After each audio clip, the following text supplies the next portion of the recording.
What is going on, everybody? Back again, RB here. Philly Take with RB, Philly Mike, Philly Talk Podcast. DJ Eastwood, run it back. Philly, and my guy Brock Landis, YouTube channel. Who, ? Landis Brock on Twitter. Shout out to everybody up in here, man. We already got 100 plus in the chat, guys. Highly anticipated, highly requested. And, hey, we are live on 3 different channels. Philly Take with RB, Philly Talk Podcast, and Run It Back Philly. Be sure to hit that like and sub for you guys up here, man. Yeah, we're here with a roundtable today, and with the trade deadline coming up in just a few days, we're going to be talking about news, rumors. What should Daryl Morey do? Give us your thoughts in the chat. We know the Sixers are going to try to make, a finals push here, and, maybe what they do in the next couple days could help determine that. But shout out to my guys up here, all 3 of them, for coming on to, chop it up with me tonight. And I'm excited to be here. So we'll go one by one, and we'll let each guy tell you about who they are, what they do, and where you can find them, man. We'll start with Philly Mike. What's going on, everybody? I go by Philly Mike, as he said, host of the Philly Talk Podcast. We pretty much do Philly sports, but it's mainly Eagles, Sixers. I mean, I like baseball, but it's just too much, too many games. Shout out to everybody in the chat. Like I said, hit the like button, hit the subscribe button.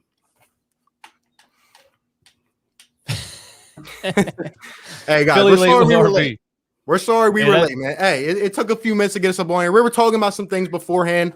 We're gonna get into it, but hey, we'll go to Brock next.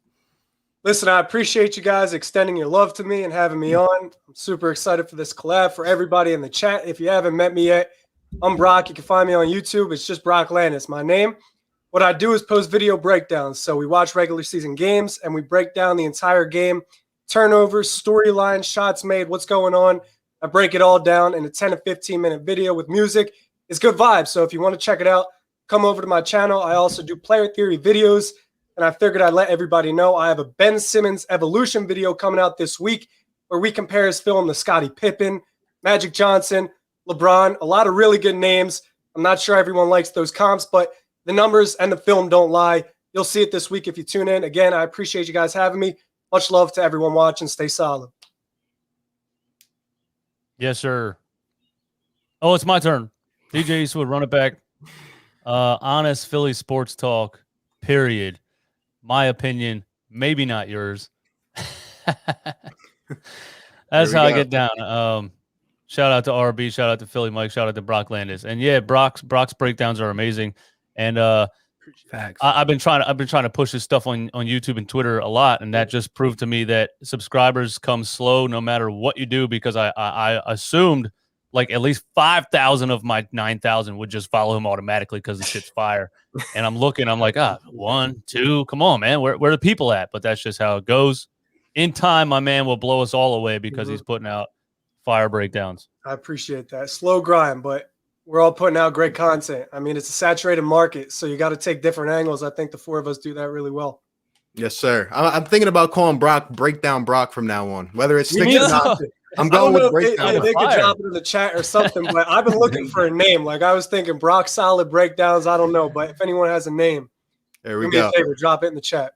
Hey, shout out to everybody. We got 200 up in here. Again, guys, we're live on 3 different channels. We can't really see which channels the super chats and the members are from, so we're just going to shout out everybody. Shout out to Birds Nation 302 coming with a $5 donation. Appreciate the support. And shout out to Seth with a $2 donation. Says y'all are the Fantastic Four. Yep, all right, how about that? Put it on a t-shirt. Of Sixers YouTube. DJ, put it on a t-shirt. There you go. Yeah, that's not a bad idea. All 4 of our faces, man. The Fantastic Four. There you go. Maybe the thumbnail, right? Not but hey, idea. Before we get into the trade stuff, I do want to recognize Paul Reed, B-Ball Paul, out the mud, B-Ball Paul. He won MVP and Rookie of the Year of the G League today, and he was up with us for a couple weeks to begin the season. He was there when everybody went out.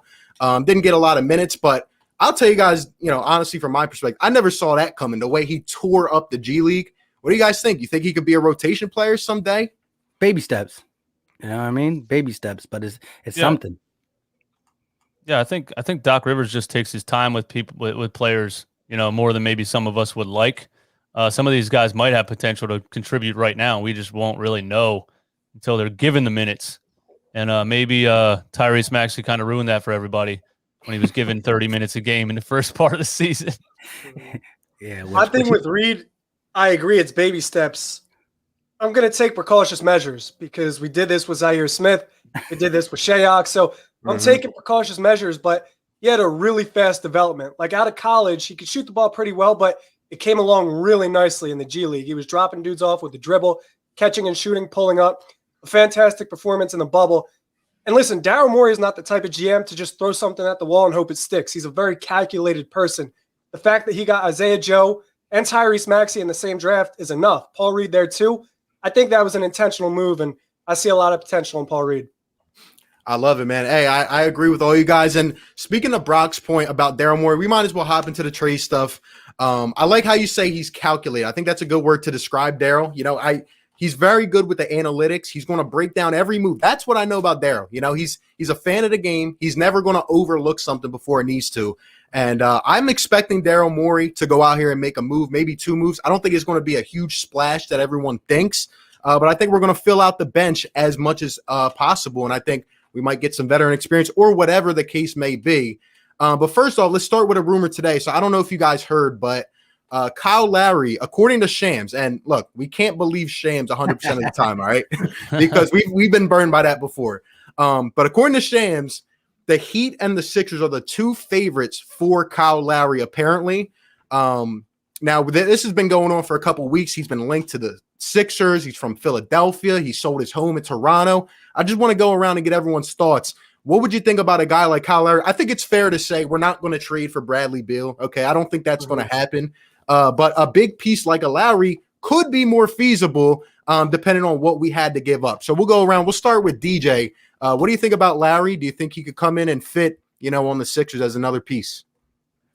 Yeah, I actually think he would fit perfectly, mainly because of his off-ball skills, the fact that he can catch and shoot. You know what I mean? He can play like I always think Ben needs a point guard on the floor with him, not because he shouldn't be handling the ball, but there's definitely times where I feel like you need a guy that can run a pick and roll from the top of the key. And I think he would fit perfectly because he can also slide over when Ben has the ball and be that catch and shoot 3-point threat. I also think the Toronto Raptors are probably asking too much for him at 35 years old or almost, 35, going to be 36.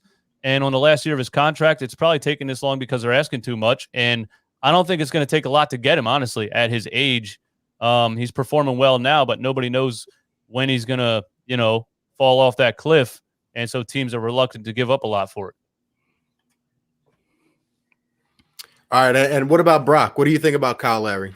Yeah, I think Kyle Lowry is a needle mover, but there's a couple of things like obstacles in the way here. So he's on an expiring $30 million contract. For Toronto, it makes all the sense in the world to trade him. They've got 2 multi-contract guards that are producing more than him this season. And if the playoffs ended today, the Raptors wouldn't make it. They've lost 9 of their last 10 games, 1-9 in their previous 10. It makes all the sense in the world for Toronto to get what they can for Lowry while they can. For Philly, however, you have to match $30 million. How do you do that? Well, they have the $8.2 million trade exception, which means there's about $22 million left to make up. Philly would either have to get a third team involved or they have to make a bigger package with that 8.2 exception, and that would likely include Danny Green, who's making $15 million this season. I don't think Philly wants to trade Danny Green. I don't really think they want to trade anybody in their starting 7. In that first 7 rotation, I don't think they want to trade anybody. So there's a few obstacles, but if you have an opportunity to cleanly trade for Kyle Lowry, you absolutely do it. DJ alluded to the catching off the shooting off the catch rather in the past 8 seasons. Five of the past 8 seasons, he shot 40% plus from beyond the arc off the catch. He has over 70 3-pointers made on open and wide open shots, which is 4 to 6 feet of space. That's more than Curry and Danny Green have. When he scores 20 plus points a night, he's doing it with at least 3 3-pointers a night. He's contributing from beyond the arc, which is super important. You don't need a floor spacer per se, but you need a guy when Joe gets doubled, when Tobias gets doubled, when they clear the lanes for Ben to drive. You need a guy that the players can kick to, and you can rely on to hit those 3 balls. So if Kyle Lowry's available, absolutely. That's not to mention he's a master manipulator of the 2-man game. Most of his assists have gone to Chris Boucher. The reason the connection in the 2-man game is huge. That's probably 2 or 3 more buckets for Ben a night if he's a screener and a roller And for Embiid, he sets a screen and just rolls right to the mid-range, 2 or 3 more buckets for him. So if you have a guy like Lowry, you can make it work cleanly. Absolutely, he moves the needle. Yeah, just to piggyback off what Brock and DJ said, I agree. And when we all talk about getting a pure point guard in here, you want someone more like Kyle Lowry, who, like you said, can play off the ball, because Ben needs that player. So not only will Kyle Lowry set up the play for Ben Simmons on the 2-man game and including Embiid, he also can get his own bucket. I do agree. As much as Sixer fans kind of hate Danny and love Danny on an every other day basis, he does garner much respect in that corner. When he's just sitting in that corner, he opens up the floor a lot for a guy like Joel Embiid. And sometimes his game won't fit when Ben Simmons or Joel Embiid ain't on the floor, because then you don't need a spacer for a guy like Tobias. But he still does so much without even scoring, because he can be 0 for 3. But the defender's still going to respect that because he makes 2 in a row. Now he made 6 in a row. So just being there, I think a guy like Daryl Morey, who's calculated, sees that. And although you got 0 for 9, Danny, you might get 7 for 7, Danny, and that is respectable when you have Joel Embiid and Ben Simmons on the floor together, 2 guys who really want to do their work down low. We know Embiid got the nice mid-range shot, and hopefully one day Ben will. But until that happens, you need all the floor spacers, which I do believe Kyle Lowry can be a floor spacer as well, but I don't think they want to give up Danny to do that. Yeah, I like the points that you guys make. And another thing on top of that is that, for one, Kyle Lowry, I think, is a great locker room guy. You know, we have Danny Green, guy who understands the offense. I feel like Danny Green, I was going to talk about him in a little bit, but I feel like Danny Green understands his role. Now, he did get off to a bit of a rocky start. I think he's shooting 39% from 3. Last night had 5 steals and 3 blocks. Yep. I feel like Danny has some of these sneaky games that kind of go by. But I feel like Danny, you either love him or you hate him. But overall, wherever he goes, he wins. And I think he is important to this team. In terms of Kyle Lowry, I've been saying this for the last couple of weeks. I would love to hear what you guys think. But I said a lot depended on what happened with Toronto, right? Like Brock said, they've been on a terrible kind of losing pitfall here. And at this point, if you're the Toronto Raptors, why would you not want to trade Kyle Lowry, right? Why would you not want to get that expiring contract out, get some more draft compensation, and kind of just build for the future? I don't think Toronto is going to make a run this year, but I want to know what you guys think. Like, don't you think we have more leverage now than we did 2 weeks ago? Definitely. And Toronto was one of the hottest teams in ball last month. So the fact that they have that expiring contract, they're not going to re-sign Lowry, and Lowry probably wants $15 million a season. It's just not going to happen in Toronto. So you might as well get the return now while you can. And like I said, if the playoffs were to happen today, the season ends today, Toronto isn't making the playoffs. Regardless, if they were a top 9, top 8 seed, they're not a championship team, in my opinion. With Kawhi Leonard, he elevates you to that next level, but Pascal Siakam, Norm Powell, FEV, Kyle Lowry, that's not enough firepower to keep up with Brooklyn or Philly to even make it out of the East, let alone win the finals. Yep. I agree. Great points. Let's get to a couple of these super chats coming in. Again, appreciate everybody in here. We got 330 combined across our channel. Shout out to everybody in here, guys. Hit the like for the squad up here. Be sure to subscribe. Philly Take with RB, Philly Talk Podcast, Brock Landis, and Run It Back Philly in the house. Philly fans and SC is better late than never. Much love and support. Really appreciate that. We got Seth coming with a $5 donation. Says, love and watch all of you guys. I'm an RB member, but I like to sub to all you guys, killing it in the community. Keep dropping, y'all. Appreciate that, Seth. Let's see. We got Birds Nation 302 coming in with a $5 donation. Says, yo, where is my shirt? I don't know who he's alluding to, but I don't think it's me. Did he win the Instagram? I had a little Instagram caption contest. That might have been him that won the caption contest. Hold on, DJ. I don't know if he's talking to me. Real quick. Flex the shirt real quick. Let me see it. Yes, sir. Yes, sir. 2021, I'm still screaming fire Brett Brown like yesterday. I love it. Yep. For life. You know how we feel. Hey, I don't want to hear anybody keep trying to tell me that coaching doesn't have an impact, man. You see where we are. First team to 30 wins in the East. If there's any Brett Brown supporters out there, show your faces now, or forever hold your peace, man. There's no more argument to it. There's none at all. Yeah, you have to be creative on the court with your players. I mean, you got to put them in the right spots. It's not, you can't throw a bunch of, like a football team throwing 11 guys out there and having the punter throw the ball. Like, you can know. Yeah, I don't want to get into last night too much, but I'm sorry. If last year, I don't think we win that game. Just putting it out there. No, I mean, there's things on the surface and there's also the game. right? So when Philadelphia sees the Spurs maybe last year and they're on the road, let's say they're without Ben or Joe, Brett Brown probably sees we're shorthanded. He gives them a pathetic speech. The Sixers come out and shoot 10, 12 more threes than they do at home, and they get killed. They lose by 10, 12 points. This season, there's accountability. So Doc's saying, I need you guys to do this. You got to come out, do your jobs. This is food. We're not going to play with it. That's on the surface. When you look at the X's and O's, it's night and day. I mean, he has guys literally determining their roles, going out and doing exactly what he's asking of them. RB, you alluded to it a little bit with Danny Green. It's like you've got guys that understand what they're supposed to do. When that happens, they know where their shots are coming from.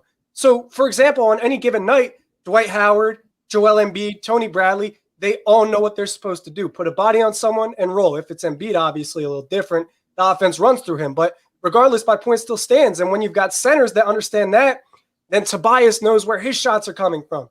Tyrese Maxey, Furkan Shake, they know how to navigate those screens, how much space they'll have, where the defense will be. So X's and O's on the surface, Doc and Brett Brown, it's night and day. It's not even close. Let me ask you guys this real quick. How y'all like that new Dwight Howard mid-range jump shot that he's trying to force in? It's ugly. It's ugly, but it goes in. So if it goes in, I don't care. I'll give Dwight credit, though. At least he's trying to shoot, right? Mm-hmm. Not trying to, I'm not throwing shade at anybody. I'm not, alluding to anything, but at least he's taking the shots, right? Mm-hmm. Yeah. That's the point. Well, that's the point. Why would Dwight Howard be shooting the ball and not the guy we've been screaming at to shoot the ball for 5 years? But it's funny how Dwight does it. He gets the ball. He looks around for a second. He's like, should I do it? Forget it. Let it. He looks like a lot. Like if you guys have ever played pickup with a football player and known any football players that shoot hoops, it's exactly what it looks like. Like broad, buff as hell, like real weird form. Like it looks super unorthodox. He's too strong, but if it goes in, I don't care, honestly. I've been saying in my streams the past couple ones, like Dwight Howard was just meant to play in Philly. There's no other place meant for Dwight Howard. This guy gets a simple layup. He's going down the court laughing, talking to himself, pumping himself on the chest. He's crazy, man. Another thing I'll add it real quickly. Like we talk about Daryl being very calculated. Dwight has the most double-doubles off of the bench of any Sixer backup center in 23-plus seasons. It's Spencer Hawes, Mo Spates, Matt Geiger. Dwight has more than all of them, and he's played less games. The most free throw attempts and highest field goal percentage of any Sixer backup center in the past 12 years. That didn't happen by accident. Daryl knew what he was doing. They brought Dwight here, and even better, it was for the vet minimum. So you didn't have to break the bank. You got him for the cheapest price possible.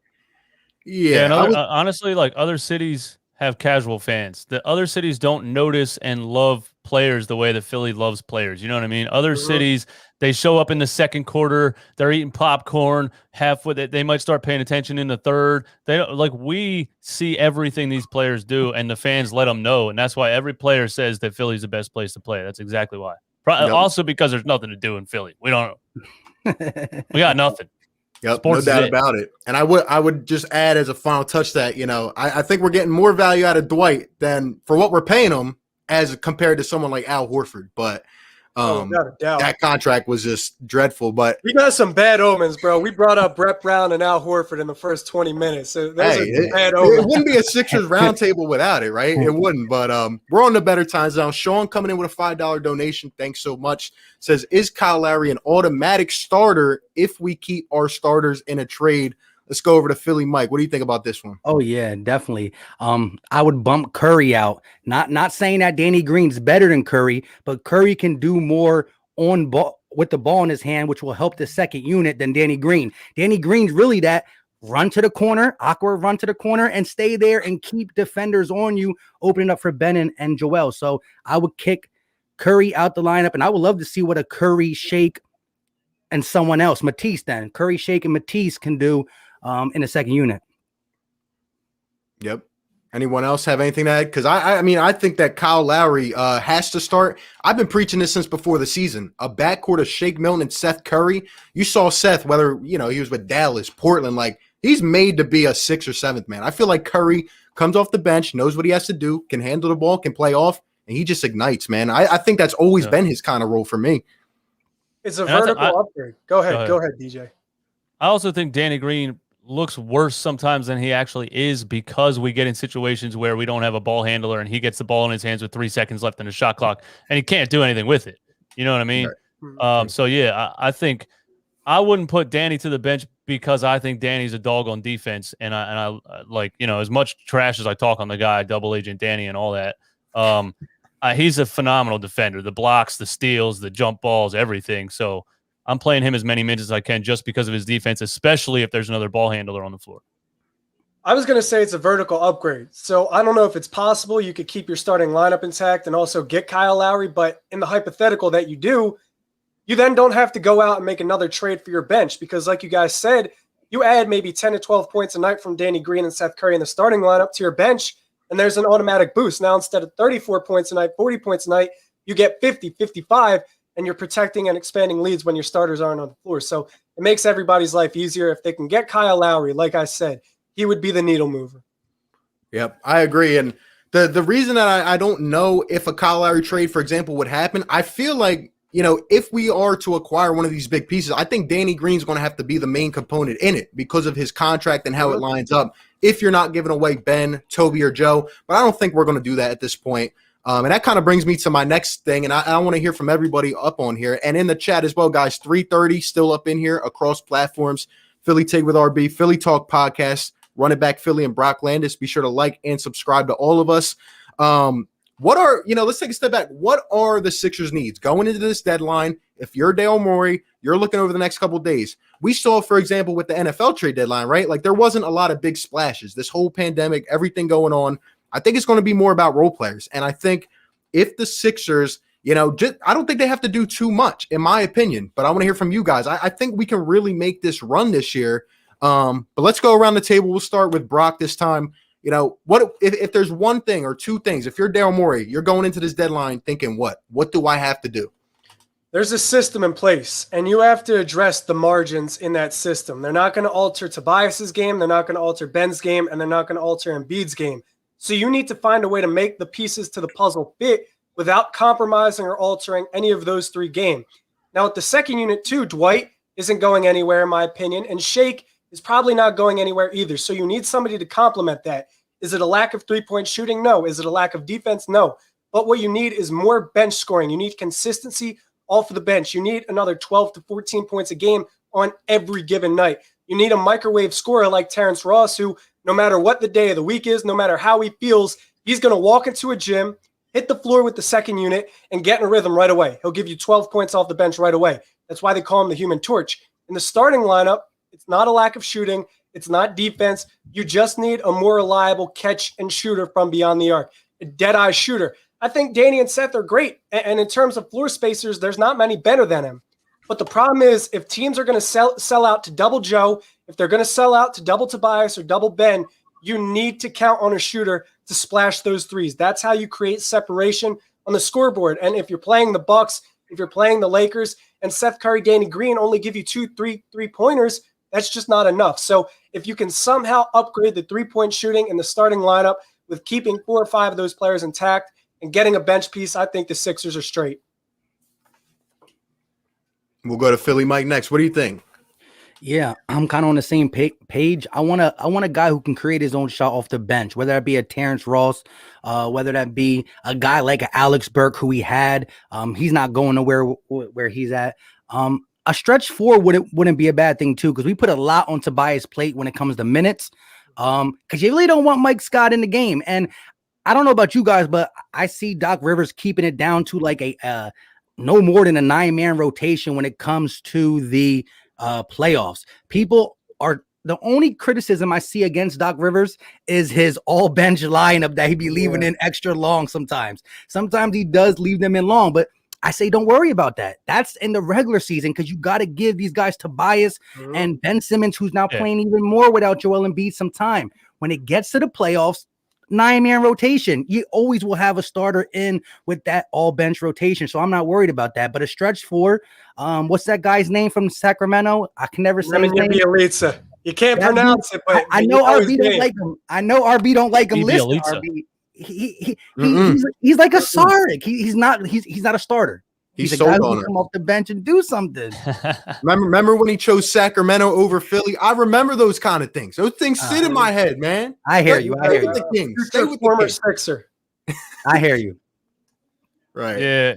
I think The main thing I want to see is a stretch 4 or 5 off the bench, because when that bench, not just the bench unit, but when Joel Embiid is out of the game or not playing, there is 2 players on the floor that can't space the floor. And you saw it last night in overtime. You saw it against the Bucks in overtime. Ben Simmons and Dwight Howard on the floor together. I don't ever want to see it again in my life. In 2021, you cannot play basketball with only 3 guys that can shoot the three-pointer. You just can't do it. The defense just sits in the paint. 20 seconds, 30 seconds, referees just don't care anymore. They just hang out down there and nothing happens. For Ben Simmons to not shoot the ball, he needs 4 other guys around him to be able to shoot. That's the way I see it. I can't stand watching that offense. Yeah. And another thing I wanted to add on, you guys can let me know what you think. I think another important thing is veteran experience. I've been talking about this a lot. You know, when a guy comes off the bench in the playoffs, I'm not going to say Shake Milton is going to put up 10 a game. I'm not going to say he's going to put up 3 points a game and go 1 for 10 from the field. But what I will say is it's good to have guys off the bench that have been there, that have done it. For example, Dwight Howard won the championship last year.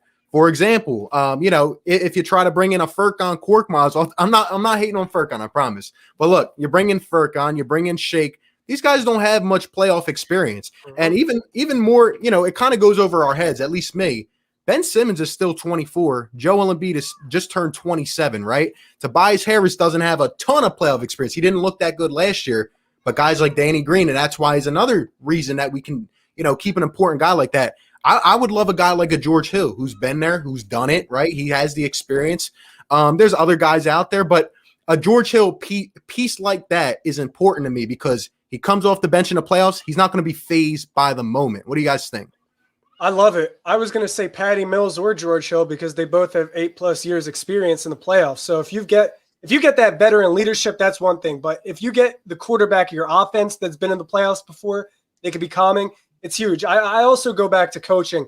Like the Sixers have guys in their corner now that not only played ball professionally, played in the playoffs, but also if it's the fourth quarter, if it's playoff time, they're going to lock in. They're going to get everybody locked in and say, listen, this is baby food. Go get it. This is Milwaukee. You can go drop Giannis off. Like they have guys to instill confidence in them, and that's crucial. It's not Brett Brown delivering one of his Shakespeare-esque pre-game, post-game speeches that you got to decipher a code to understand. Like these are real basketball geniuses in charge of things. So I'm really confident in this squad, and I think that veteran leadership will be huge. From Dwight and Danny, it's probably enough, but if you could add more, it'd be awesome.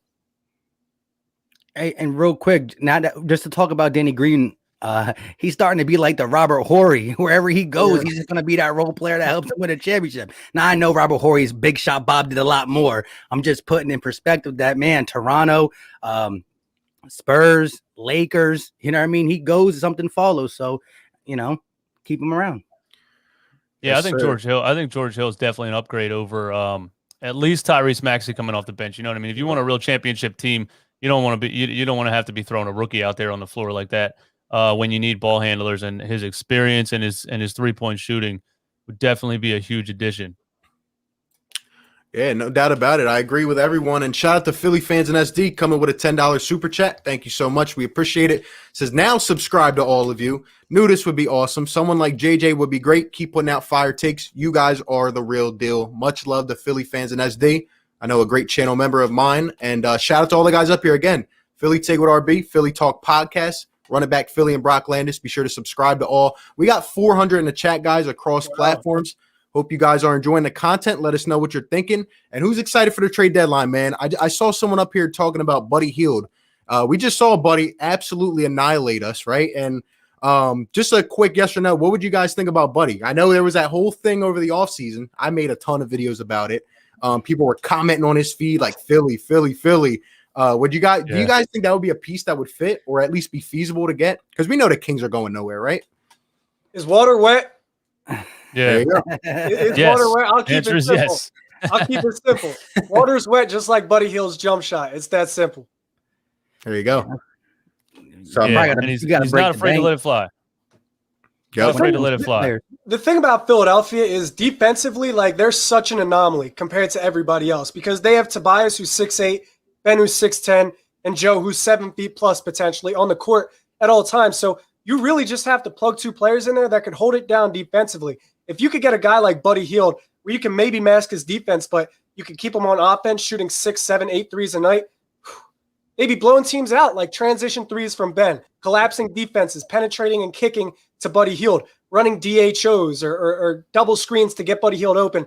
Like they would be shooting nukes from beyond the arc with Buddy Hield. If they made that money work, bro, I'd be running down Broad Street naked tomorrow. Yeah, like, you're absolutely right. all I have to see. You know how much better Buddy Hield would look in this system. Yeah, you're absolutely right. The Kings system is not a system, and Buddy Hield looks the way that he all does. over again. Yeah. Oh man, it's my court.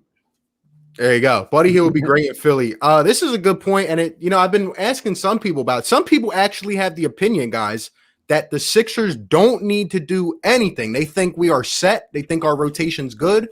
They think Shake's going to come off and light it off the bench. They think Furkan Korkmaz is the best shooter ever. What do you guys? Let me ask you this. Do you think we at least make a move or two? Like, do you guys think we're going to stay put or at least try to do something? I don't see a way that we don't do anything. I think when we're all healthy, yes, we can accomplish anything. I can't do post-game podcast episodes and just come up here and be like, well, we have injured guys. See you later. So I got to react to what I saw on the court. So I'm telling you all the things that I thought about what happened on the court. But obviously with Seth Curry, Joel Embiid, it's a different story. So when everybody's healthy, I honestly think we could we can put up a fight with anybody in a 7-game series. Do you think our bench is consistent enough right now? Would you trust these guys in a series against the Bucks, the Nets, someone like that? No, I would definitely love to bolster the bench, but you'd be banking on whether you get the 50-point bench or the 10-point bench. You would just have to roll with it. Yeah.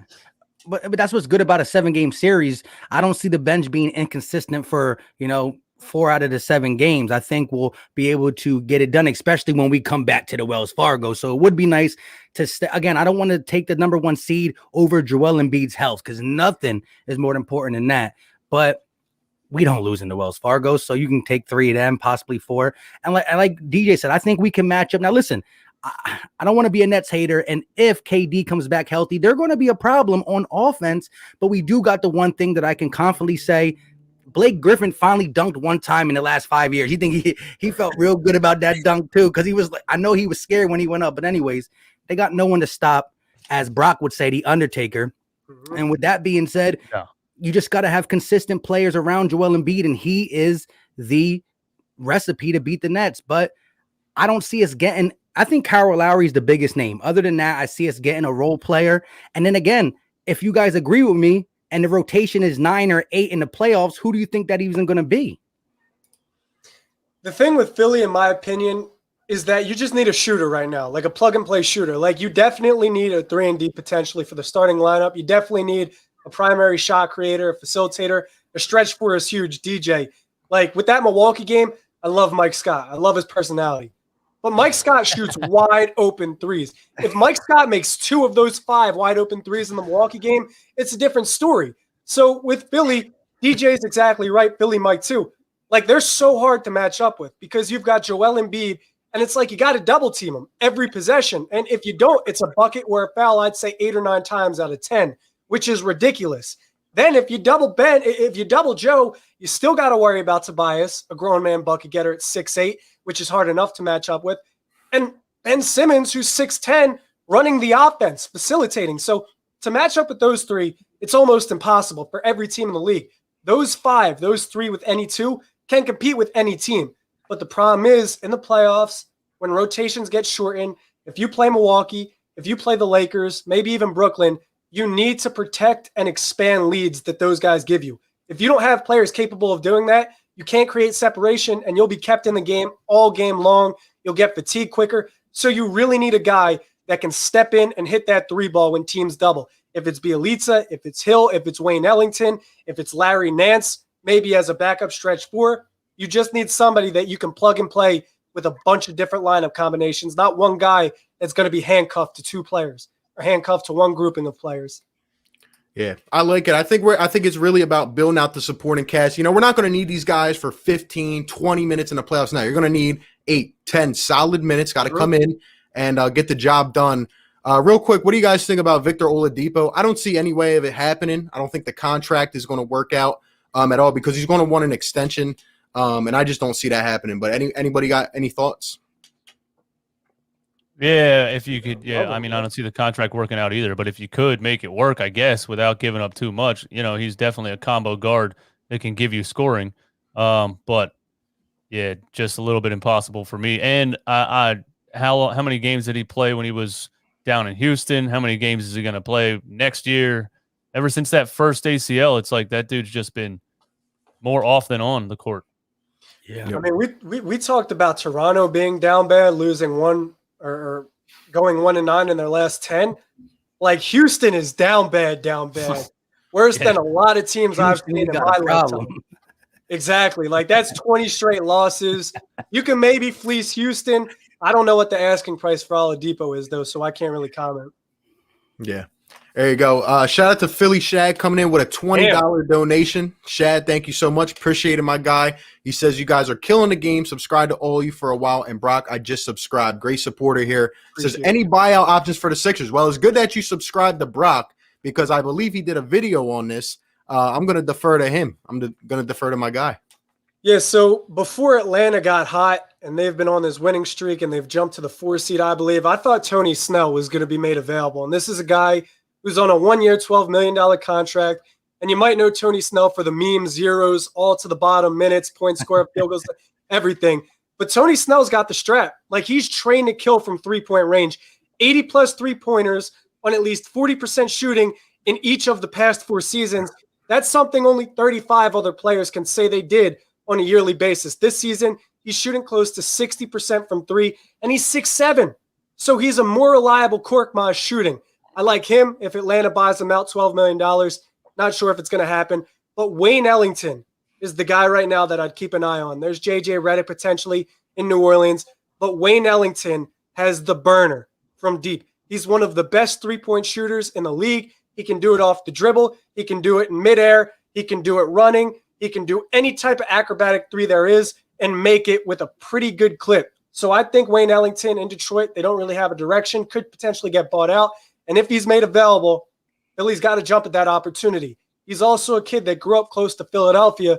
So bringing him back to Philly, putting him in a multitude of different lineups will be crucial for Philly.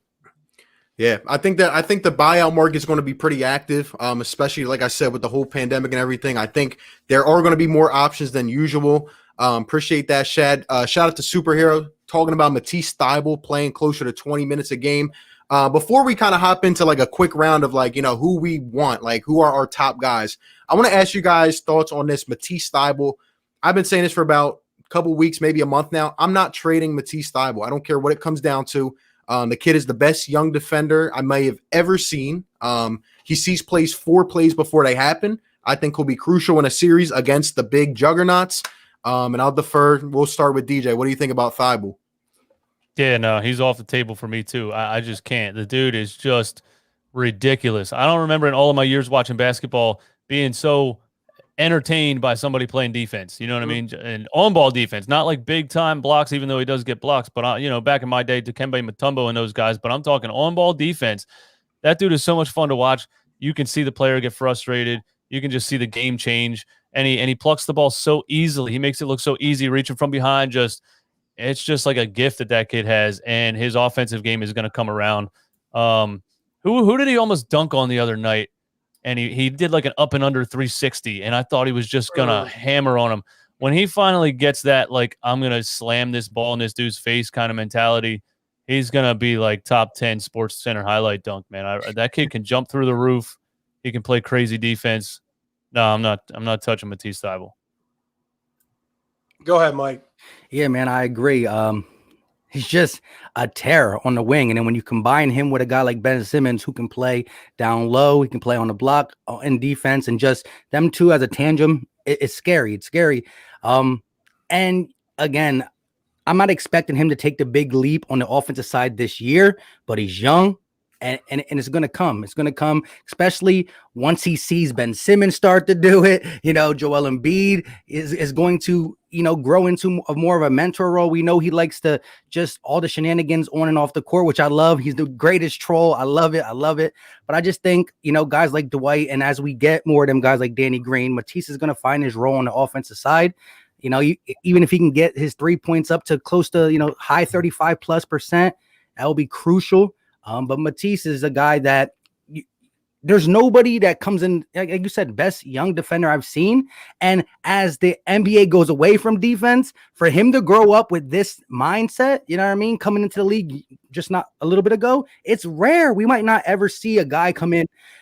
As we go, it's going to be more Currys and Trae Youngs and these little guys who just want to jack them. You know what I mean? You're not going to see a Matisse. So again, look at the guys like Rajon Rondo, learn how to shoot. Bruce Bowen, learn how to shoot. Guys who came in not shooting, learn how to shoot. I think it's easier to learn how to shoot than to play defense, because defense is with the heart and it's just hustle. You can't be taught that. You just got it or you don't. Yeah, and I would add that Matisse is starting to take more too, which I'm really liking. Yeah, I don't care if the guy goes 1 for 5. He's taking more. That one he hit last night was huge and in a big time moment. So, I want to see Matisse keep doing that. Did you see one? Did you say once he sees Ben Simmons do it?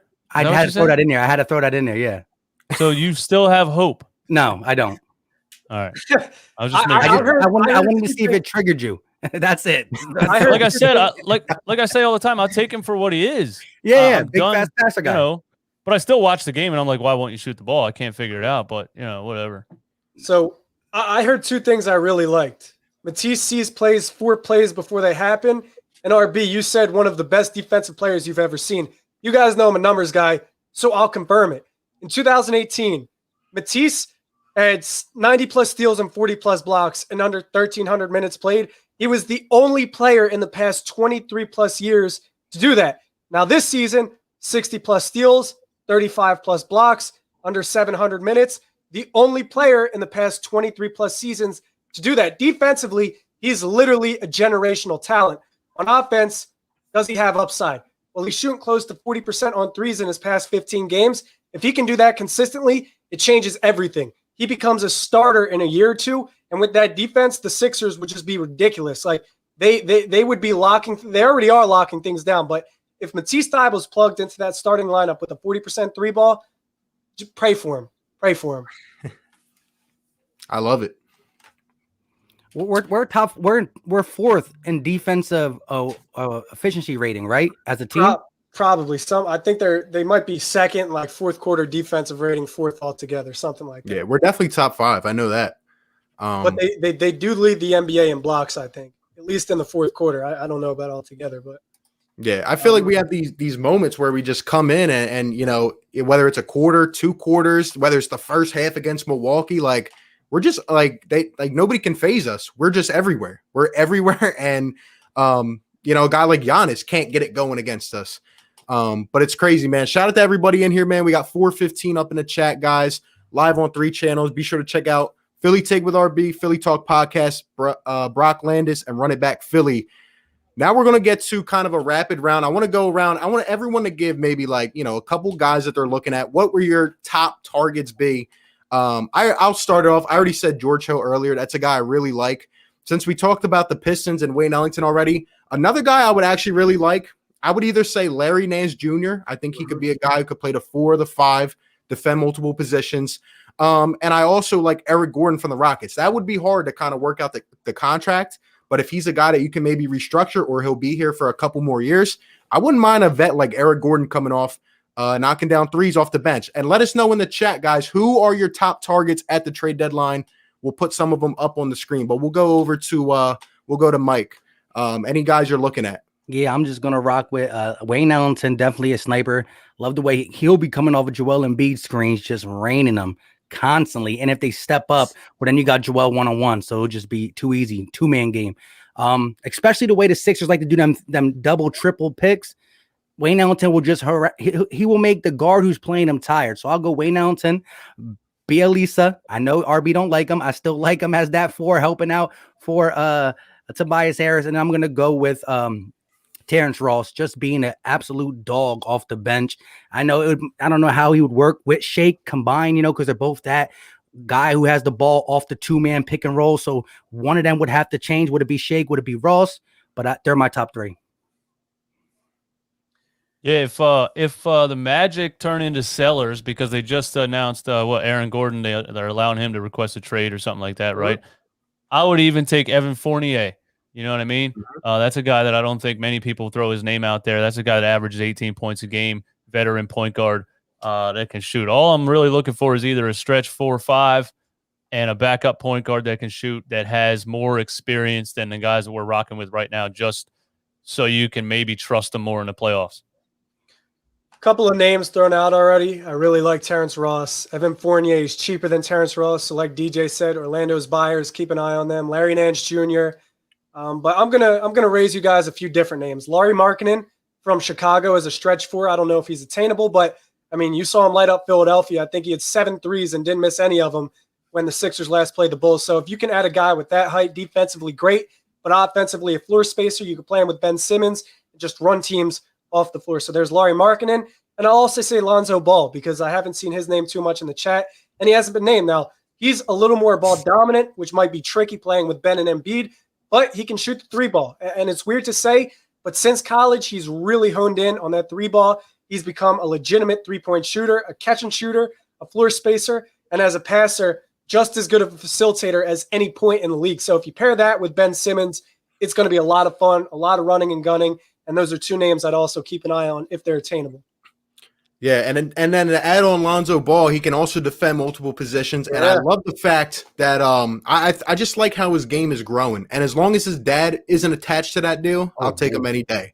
No, I don't want any LeVar drama in Philly. No, thank you. Yeah. I think we just said the other day that LeVar's done talking, and then a quote came out like the next day, and he said Lonzo hates New Orleans. Yeah, I'm like, oh, there he is. There it is. That's a shame for LaMelo, man. Prayers up for LaMelo. Yeah. That's tough because it seemed like he had that Rookie of the Year lock.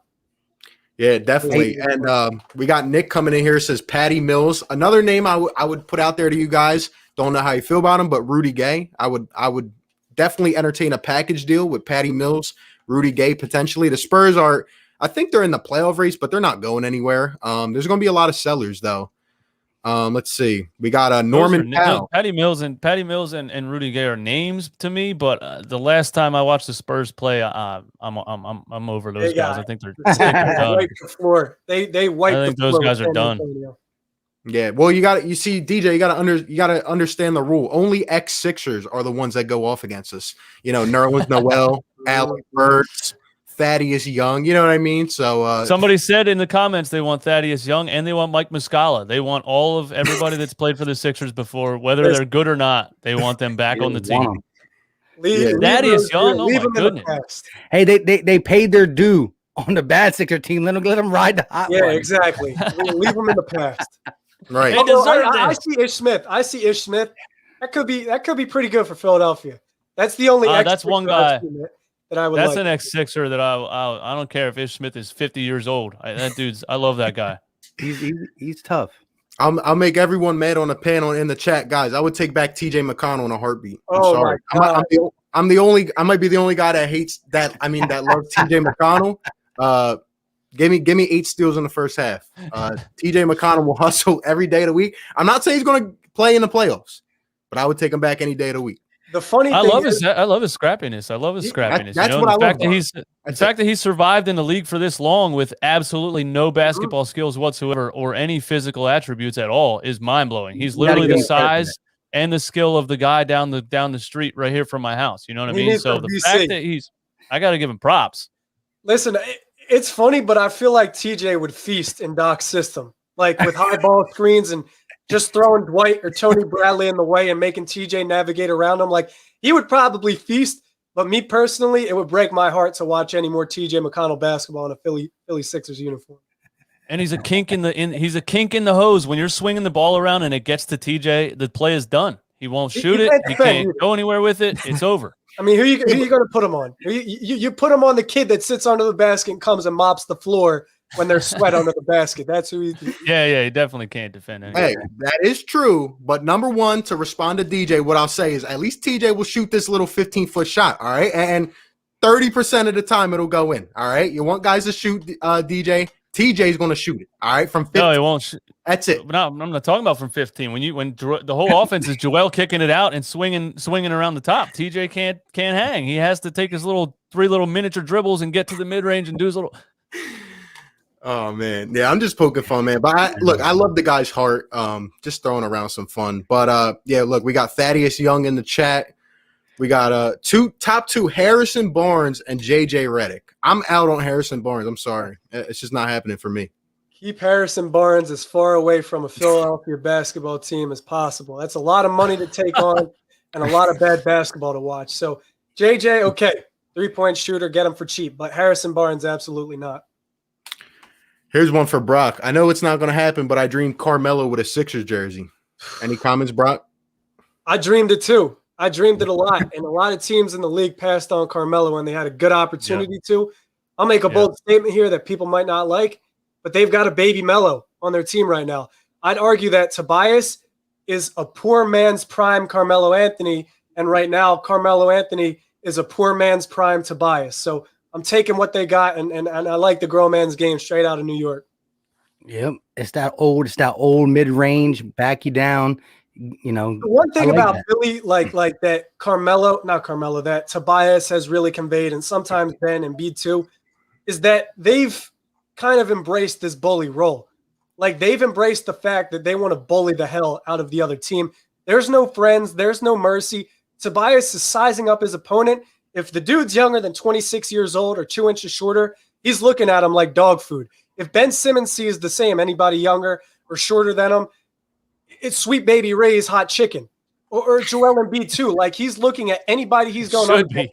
Rudy Gobert. I was waiting for DJ to cut. Yeah, and these guys are just like, we're gonna bully you. Shake's doing it a little bit, Dwight's doing it. So they've really embraced this role as kind of the villains of the East. And listen, that Milwaukee game, it was brutal because there is a big lead blown and you really got to close that game out. They ran out of gas, but I love that potential matchup. Like there's going to be some animosity there.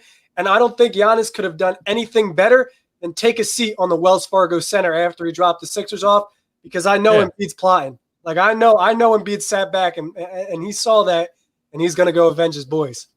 And it's corny because if we played the Bucks without Giannis, would we be out there sitting on the court? We'd be like, no, we played the Bucks without Giannis. Mm-hmm. Doesn't make any sense. Yeah, that was just stupid. I know. Look, I tweeted this out. I said, Joel Embiid, just remember, after Game 6, second round of the playoffs, Sixers Bucks, we're going to wipe them off Milwaukee's floor, and Joel's going to come out to a press conference and say, well, aren't we allowed to have fun? I see it coming. He's going to be. The only problem with that is that you're putting a lot of stock in Milwaukee making it past the first round. That's also a fair point. They have point. a pretty bad playoff history under Coach Mike. So, listen, both teams got to make it there. But if they do, I want Milwaukee. I used to want Boston. That's exactly how I am now. I don't care about Boston. Yeah, we don't care about Boston. I want Boston to be good so we could destroy him after what he does. But now, just like it's over. Yeah, Milwaukee's my new team. I want. Shout out to Sean coming in with a $5 donation. Probably the best comment I've seen all night. Says #free Tony Roten. we're digging deep into the roots here. Deep. He's free right now. He's just not good enough to be in the NBA. That's all. There you go. Yeah. So I saw someone. I just had the comment up. Someone said Robert Covington. I don't know how you guys feel. Please no. I've seen too much of Robert Covington. No, thank you. Leave the ex-Sixers alone. Leave them alone. I get enough. Every time Danny Green has to dribble the ball, it's Robert Covington, 100%. He does not know where to go. He dribbles it off his foot out of bounds, or he jumps into three guys and does a 360. I don't want two of those guys. Yeah, but like you said, DJ, to his credit, they always give him the ball with 4 seconds on the shot clock. No, you're right. You're right. And he's in the corner, and he's like, "Y'all really want me to do this?" Like he can't do that. His teardrop is just like, you should just let it be a turnover. He beat the Knicks with it last night, though. So yeah, he did. He hit a huge floater and a couple contested threes that were just ridiculous, unbelievable, crazy. Mm-hmm.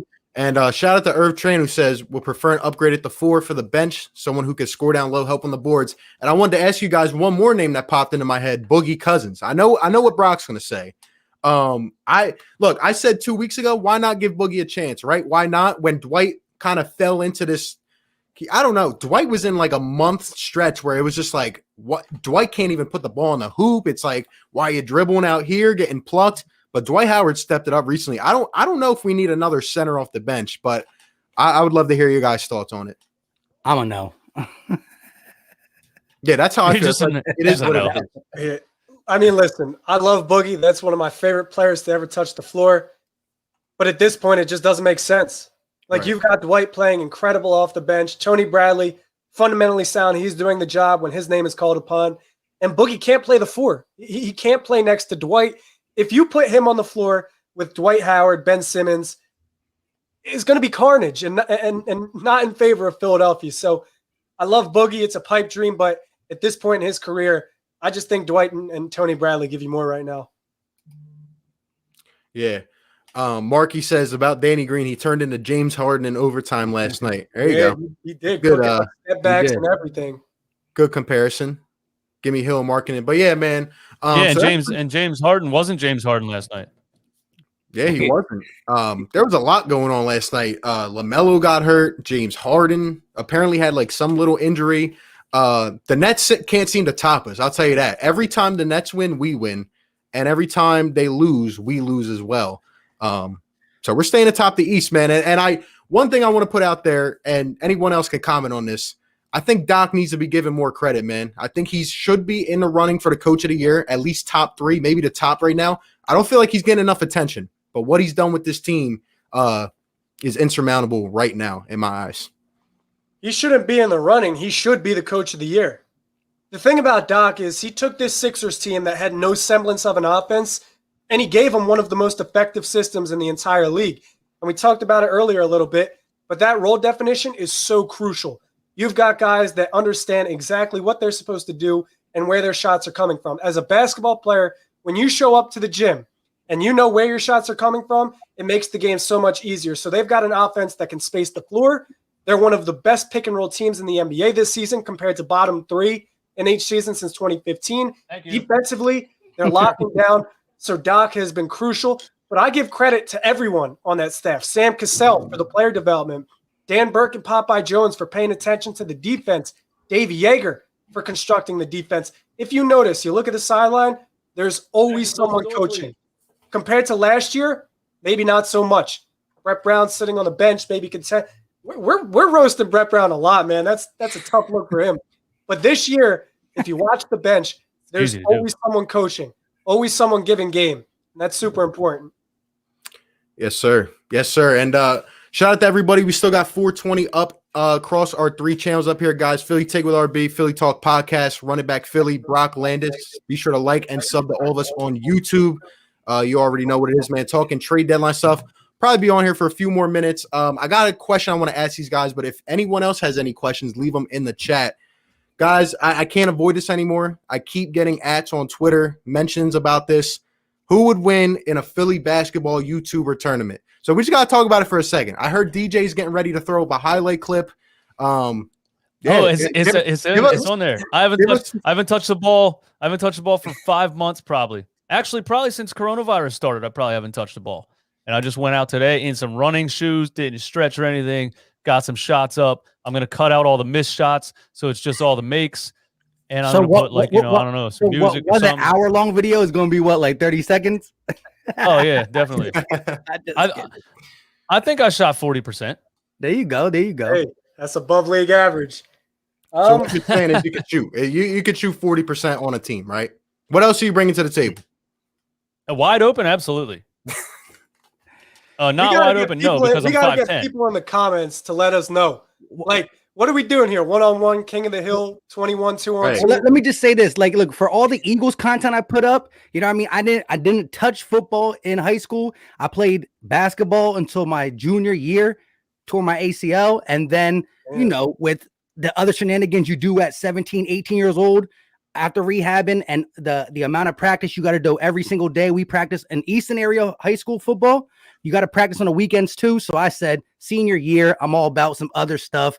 Let me cut it out. But I didn't go back. I regret it. But I was pretty nice. Like I said, I played varsity in 10th grade. So that's all I'm gonna say. But I'm fat now. I'm 30 and I don't play on the regular because I got 3 kids. So it's a little different, but that's where I'm coming from at least. Brock, tell us about your game. Come on. Let's hear it. I mean, listen, they're kind of talking about it in the comments already. You know what's up. No cocky shit, but I got the post game on lock. I promise you. I'm out hooping. I have an apartment. I'm taking charges all day. Hold up though. Remember when Brock made the comment that you ever play with a football player? Yeah, they were saying that's me. They were saying that is me.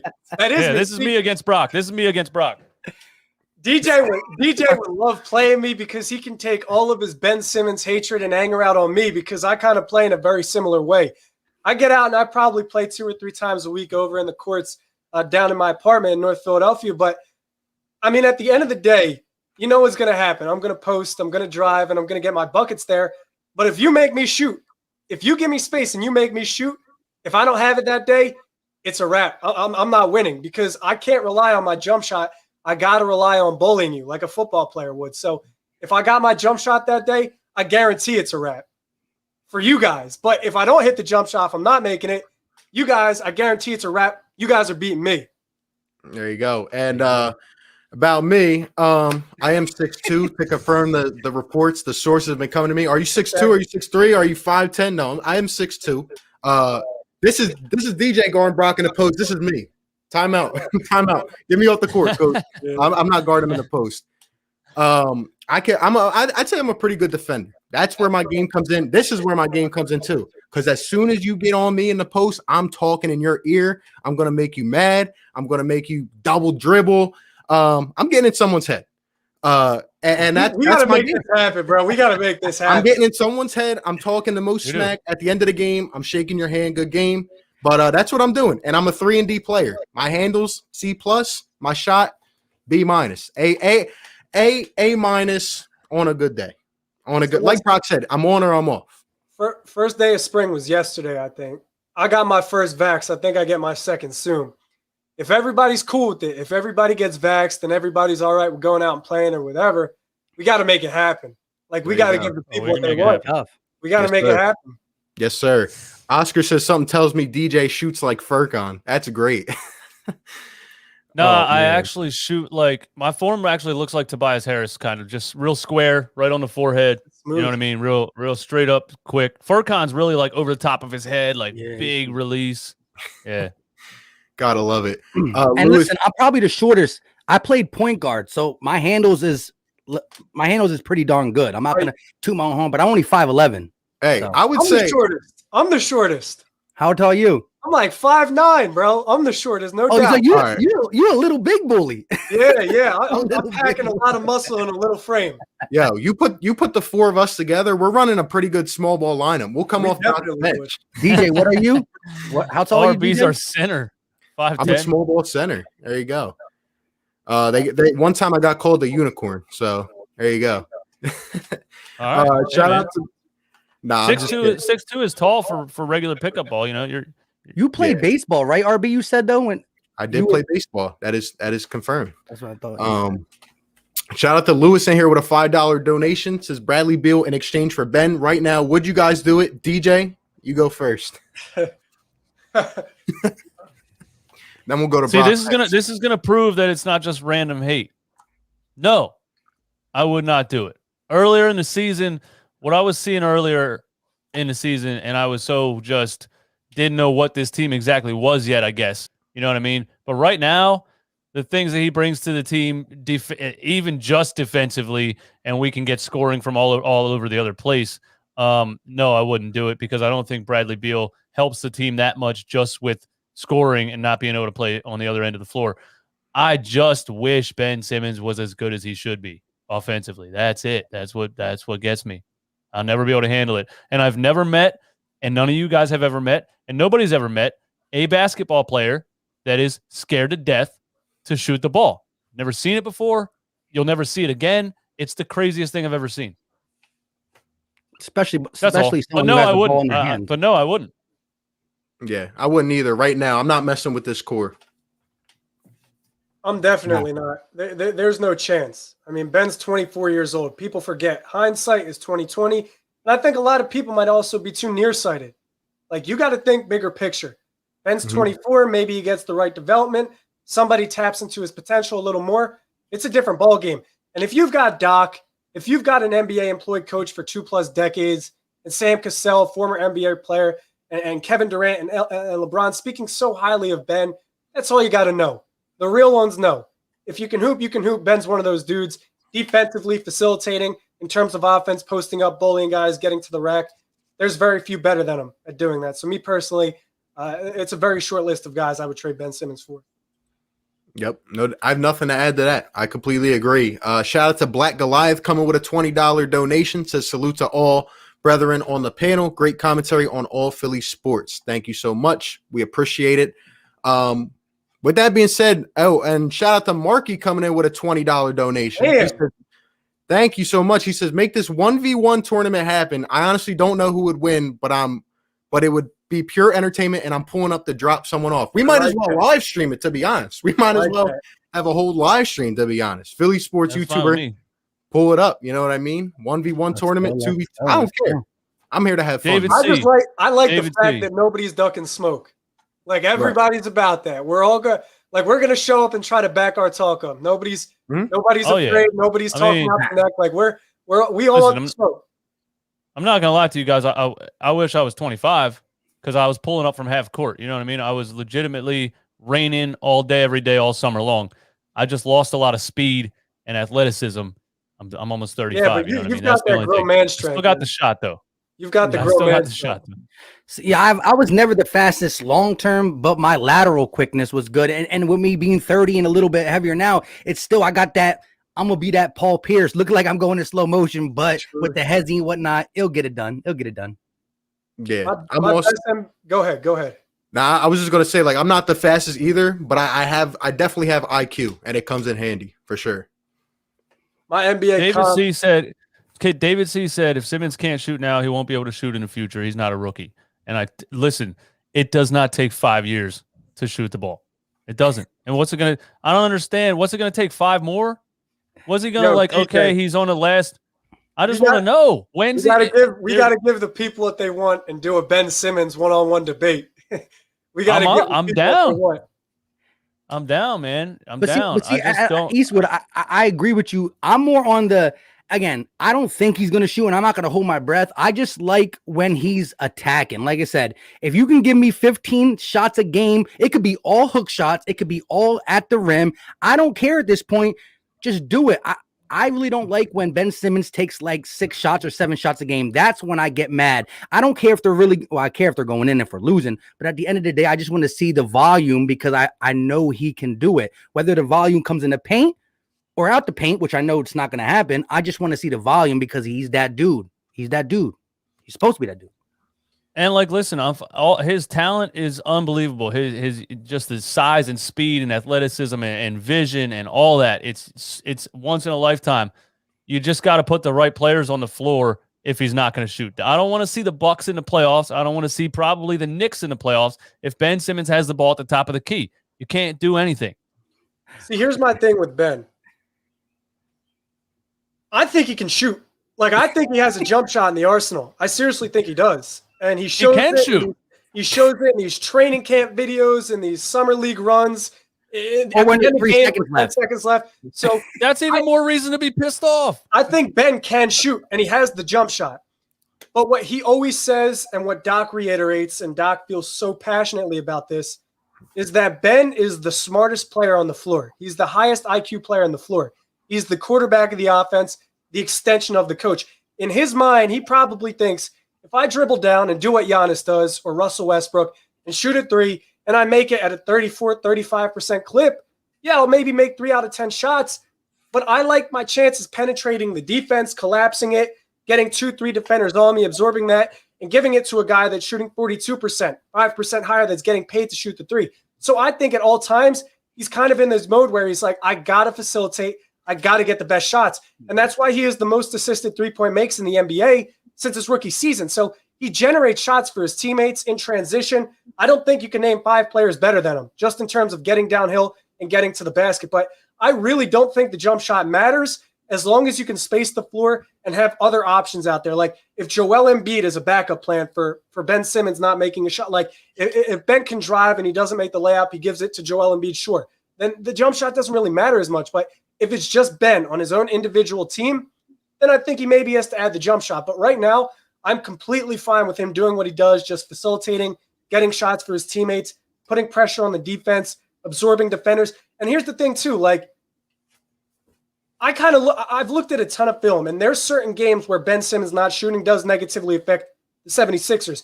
It didn't really happen in the playoffs because Brooklyn only sagged on him. Like that was the only team in Ben Simmons playoff history where a team just gave Ben Simmons shots. Like they let him shoot. And the Sixers Boston stayed doing that to him though. I mean, Ben Simmons mopped the floor with not Ben Simmons, but the Sixers in general. They went 4 of 1 with Brooklyn in that playoff series. And that was really the only team that sagged off truly of Ben. The times when it hurts is like when Ben drives, jumps in the air, turns around, and just throws it to nobody. And it's a turnover. It's like, yeah, if you just shot the ball, that would have been better than you turning the ball over there. But in terms of just teams like sagging off of him, it doesn't happen as much. And all you need to know is that if you've got Ben Simmons in transition, teams devote 2-3 defenders to him. Like before he even crosses half court, they're more concerned about the Ben Simmons drive than they are 3-point shots for his teammates. And that's all, me personally, that's all I need to know. If a team is more frightened for Ben Simmons getting a 2 in transition than they are of Seth Curry or Danny Green hitting a 3, the jump shot doesn't really matter to me. But let me just ask you this, though. Would you agree that in the playoffs, you see a lot less transition and more half-court sets? The game slows down. The rotations are smaller. The shot clock is used more. And that's where Ben Simmons still, when he has a guard on the floor with him and he's in the two-man game with a Curry or a Shake or anybody else, it works. But when you have Ben Simmons at the top of the key, it starts to put the offense in a funk, especially if Joe's not on the floor to get a bucket. You saw it last night. I literally put the screenshot in my video after the game. Tobias Harris got automatically double teamed in overtime because Ben Simmons' man is behind everybody. And he's just standing out there by himself. And he passes it to Tobias, and Randall goes right over to Tobias because he doesn't have to guard Ben Simmons. You're playing 4-on-5. And then he gets double teamed. It's a turnover, and it's a bucket on the other end. Well, that's where I give Doc Rivers credit because he's kind of disguising that this season. With Ben in the dunker spot, he's kind of got Ben in this role where, like, if they do double team Joe, if they do double team Tobias, it's an easy find for Ben, and the defense just has to respond to that. So I definitely agree. Like, defensively, if you're defending Ben Simmons and he's in the pick and roll and it's the playoffs, like, you might go under that screen a little half-assed because you're like, he's not going to shoot this shot. But the problem is, if Ben's aggressive, if he's in attack mode and he wants to get downhill and he's coming around that screen, you can't stop him because he's just too big, too fast, too strong. So it really just comes down to what version of Ben Simmons you're getting. If Ben is aggressive, if Ben's attacking, if he's applying pressure, the jump shot doesn't matter. If you've got a timid Ben Simmons, he's not applying pressure, he's shooting 8 shots a game, turning the ball over 4 times, and the jump shot matters. Then you sag off, then it affects his teammates. But as long as Ben Simmons is aggressive and applying pressure, being the best version of himself, I don't mind the lack of a jump shot. It's just, for me, like, I've kind of come to terms with Ben Simmons' game. Like, I'm accustomed to his game. I appreciate his game for what it is. And I know at this point, if the jump shot doesn't come, I'll never be let down because I didn't expect it. But if the jump shot does come, that's awesome because I wasn't expecting it. So I just appreciate Ben's game for what it is. I'd make a bold statement and say that Ben Simmons on this trajectory is a Hall of Fame basketball player. It's very early in his career. He's 24 years old. But historically, players with his build, his versatility, his impact on the game are in the Hall of Fame. So me right now, I'm willing to say that Ben Simmons, when it's all said and done, if he taps into that potential a little bit more, is a Hall of Famer. But the big thing is, it won't be as a point guard because that's not what he is. He's a power forward that plays point from his position. Yes, absolutely. I completely agree with that. Yeah. Which is why you need a point guard. Exactly. I agree. And that's where if you got a point guard, like if you had a Kyle Lowry and Ben Simmons could set screens and roll, and like that brings it all the way back the Sixers to a way different unguardable level. But yeah, the last time we saw him with a point guard on the floor was Trey Burke. That's still the only, I mean, Shake Milton to an extent, when they run those lineups, but the last time And Brett was like, nah, we don't want all that. Get him out of here. Cut. Yeah, play Howell Neto. Like, what was that? What was that? I don't know, man. But Ben's his skill set will always be so good that he doesn't have to shoot. It doesn't matter how much I hate it or anybody hates it. He's always going to be so good at the other things that even the coach, like you say, Doc Rivers is so creative with him. Even the coaches are going to have to be like, well, this is what he wants to do. And he's so good at playing like that I have to deal with it. Everybody in the world just has to deal with it. I mean, listen, Ben's added that skyhook, which is a huge addition. He's added that magic Scottie Pippen skyhook to his post game. If Ben can add a 12 to 15-foot J, like if he posts a dude up and he can just turn around and hit a J, it's a whole different ball game. He becomes a whole different anomaly. So for right now, I'm content with what he gives. But yeah, eventually, if he doesn't change with the rest of the league will adjust. Like there will be defenders that are just as big, just as fast, just as strong, and that will get exploited. But I think over time, Ben will develop, and he's in really good hands. I can't stress that enough. Doc and Sam Cassell, they both played against Magic. They played in the league with some Hall of Famers. They've been employed as NBA coaches for over a decade. So if there was anybody that you'd want Ben Simmons with, it's those two.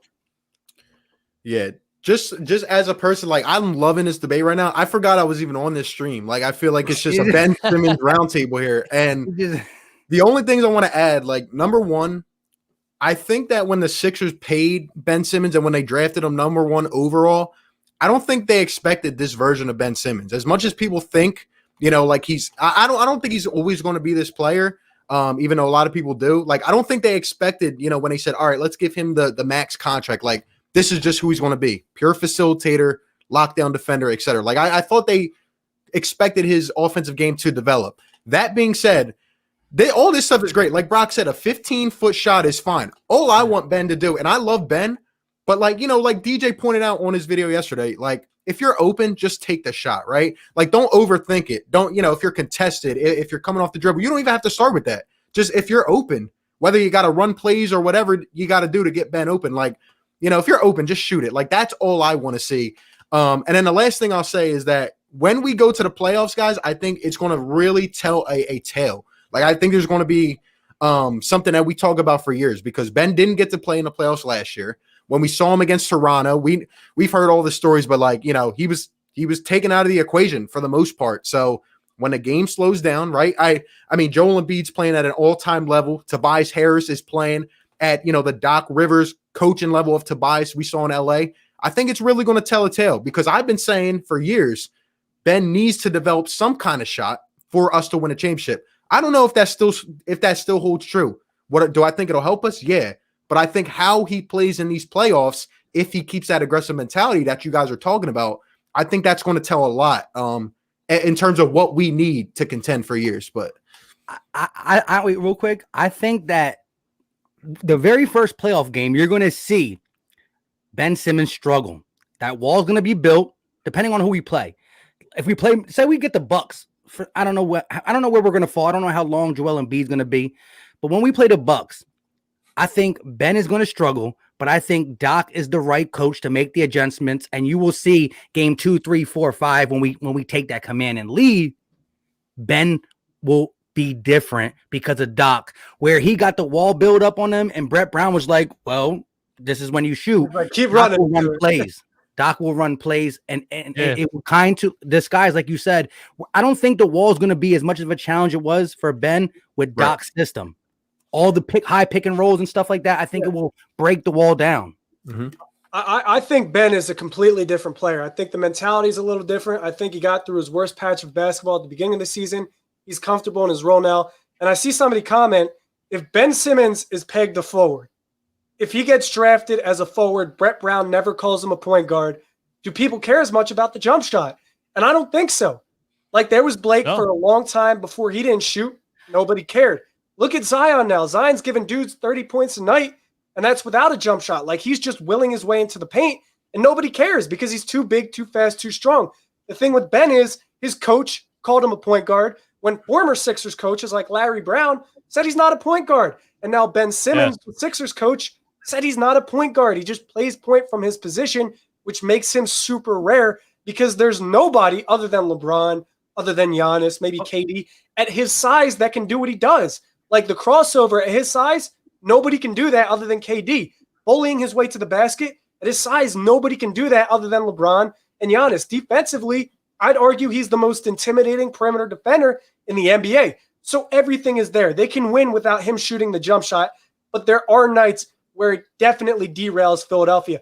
I don't think he's going to struggle. I don't know why, but I think this is a completely different Ben Simmons, and I love this system for him.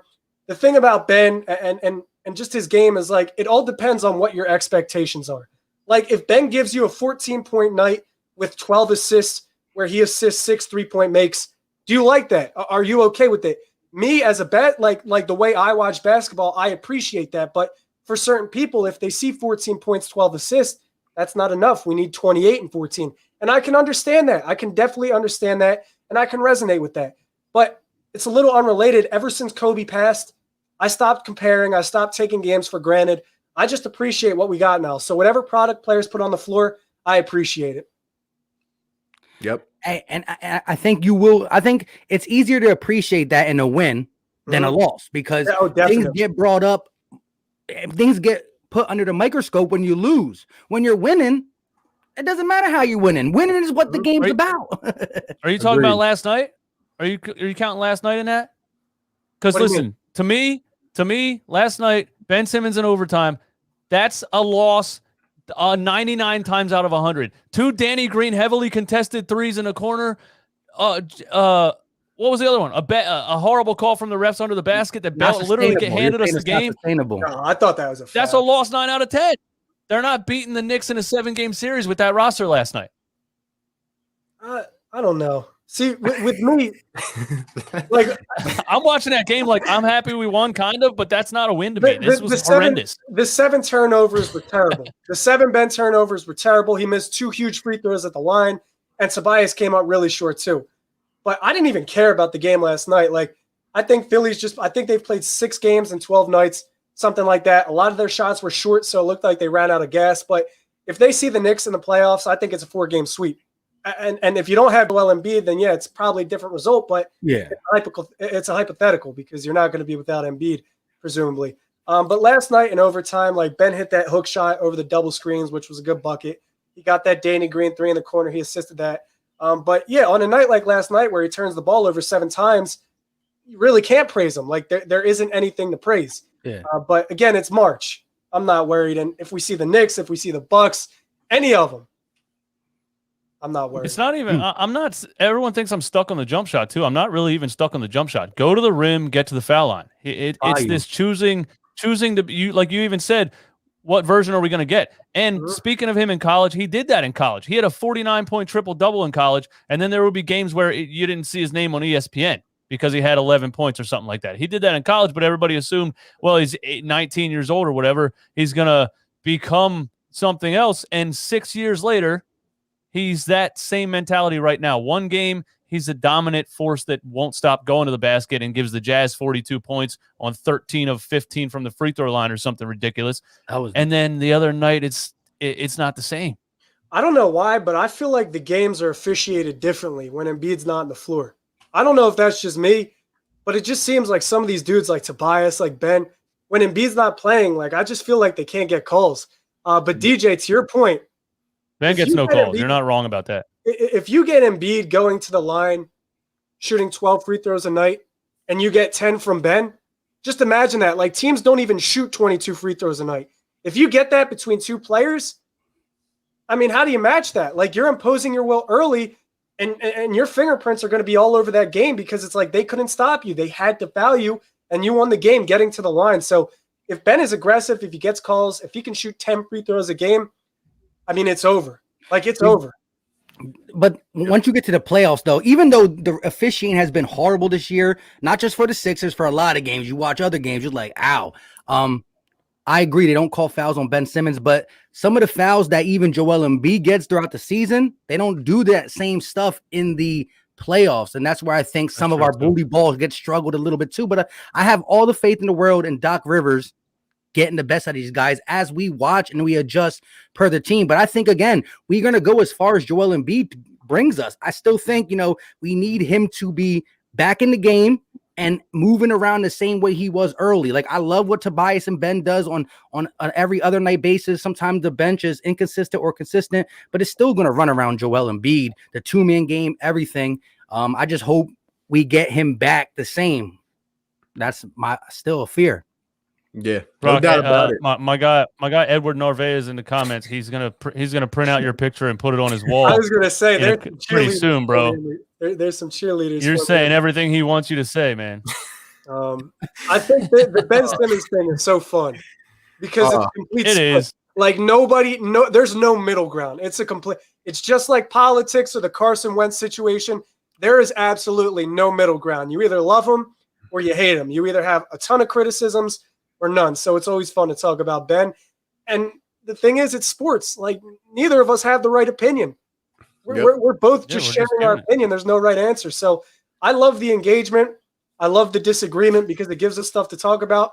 And I think the difference between us four and a lot of other people is that we don't take it personally. Like, we can disagree, we can debate. We're still the same the hour after, 2 hours, the next day. It's all love. For a lot of people, that's how grown folks do. That's how grown folks do it. You can sit at a bar. I got friends that'll scream at each other in the face at a bar, screaming about who's better, Michael Jordan or LeBron. You know what I mean? It's not a personal thing. It's the internet that's like this. It's the YouTube comments that's like this. These people cannot handle somebody thinking differently than them or somebody saying something they disagree with.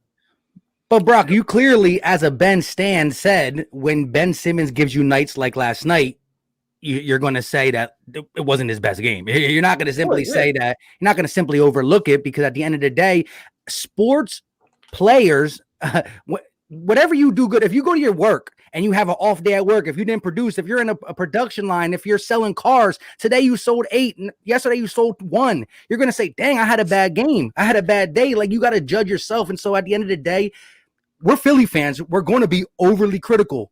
We either love the player or we hate the player. And again, most basketball players, football players love that about Philly.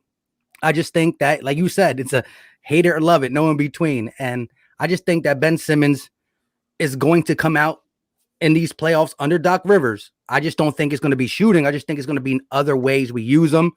I'm for him. I still, again, would like to see the 3-second Jimmy. Why not? Yeah, and like someone said earlier, like, I think at the end of the day, like, we all just have this burning desire to win. Like, winning cures everything. If Ben Simmons could put up 3 points, 50 assists, and 10 rebounds, we win the game, we win the championship. I don't care. Danny Green could go for 40. If we win, that's it. We just all want the team to be optimized to the maximum efficiency. So like I said, the playoffs are going to tell a lot. You got to love, when a trade deadline stream turns into Ben Simmons talk. I mean, we could do this for hours. Rename it. I looked up at the clock. I saw 7:30. I'm like, damn, we've been going for an hour and a half with no end in sight. Yes, sir. And, shout out to Brian Fuller, $5 super chat, says my money's on Philly Mike one-on-one when this happens. Shout out to Philly Mike. He's got the guys. Okay. Hey, just want to take a second shot. We still got 385 people in here, guys. I want to say thank you to everybody in the chat. Shout out to my guys up here, man. Again, Philly Mike, Philly Talk Podcast, Brock Landis, and DJ Eastwood, Run It Back Philly, RB here, Philly Take with RB. Guys, if you have not yet, subscribe to all these guys. Some of the best content in the game.